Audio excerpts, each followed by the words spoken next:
And now, Senator Kaine. Thank you, Mr. Chair, and thank you for calling this hearing. It's an important matter for not just the Armed Services Committee to dig into, but the Budget Committee as well. I have followed the historic data about defense spending as a percentage of GDP and other spending categories. We've often talked about that in the committee. Most of our spending categories as a percentage of GDP are going down. Non-defense discretionary is going down. Defense spending is going down. Pension and health-related items are going up. Interest as a percentage of GDP is going up. And the thing that's really going up fast is tax expenditures.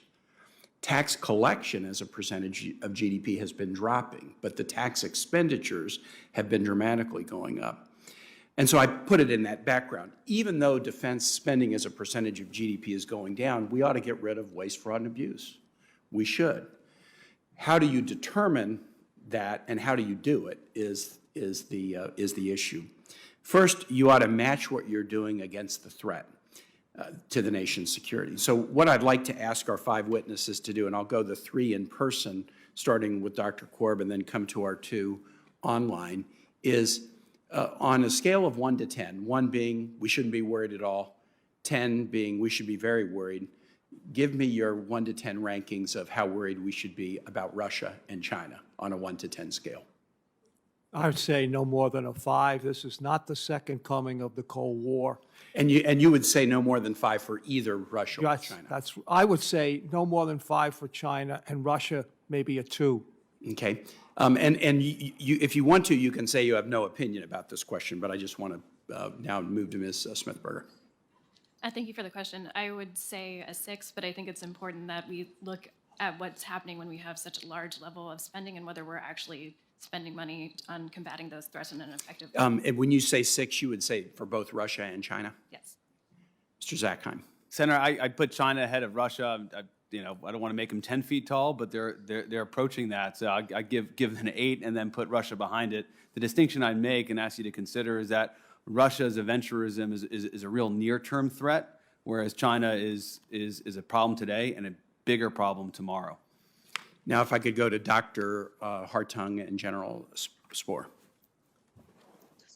Yes, I would probably rank China at a 4 and Russia at a 2.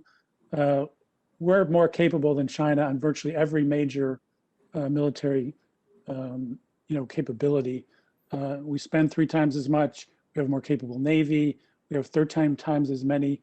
I got you. If I could, I want to move to another question, but I want to hear General Spohr's answer.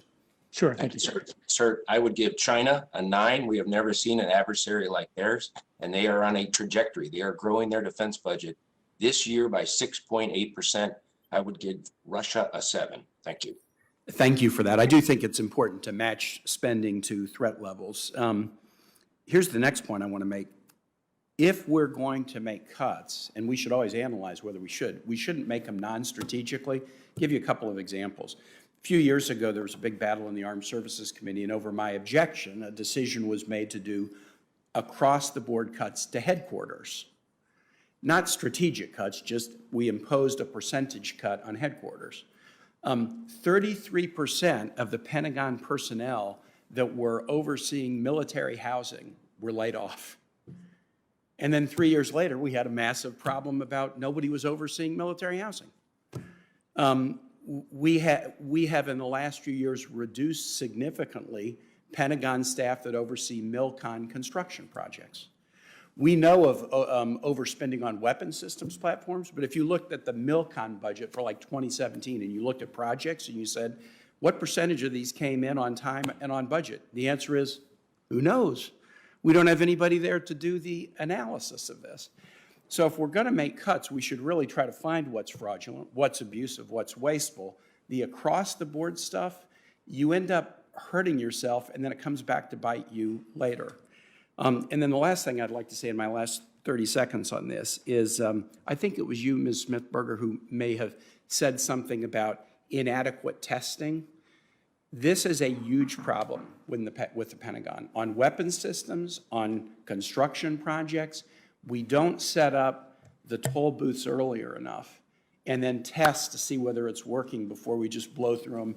And then the problems turn into massive problems that can be solved much earlier. We had testimony recently in an Armed Services Committee hearing from the Office of Testing and Evaluation at the Pentagon within the last 2 weeks, and they said every weapon system that they tested in 2020 flunked well, I guess it's vulnerable to a cyber attack.